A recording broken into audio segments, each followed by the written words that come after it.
Okay, so I need to tell you about the gelatin trick because I just had the most fascinating conversation with a friend who's been using it for weeks now, and I'm still reeling from the simplicity of it all.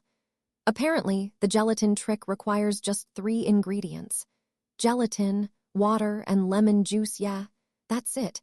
Stuff you probably already have in your kitchen. My friend was explaining how she mixes them together to create this daily ritual that's been helping her wake up without that sluggish feeling, and I was intrigued.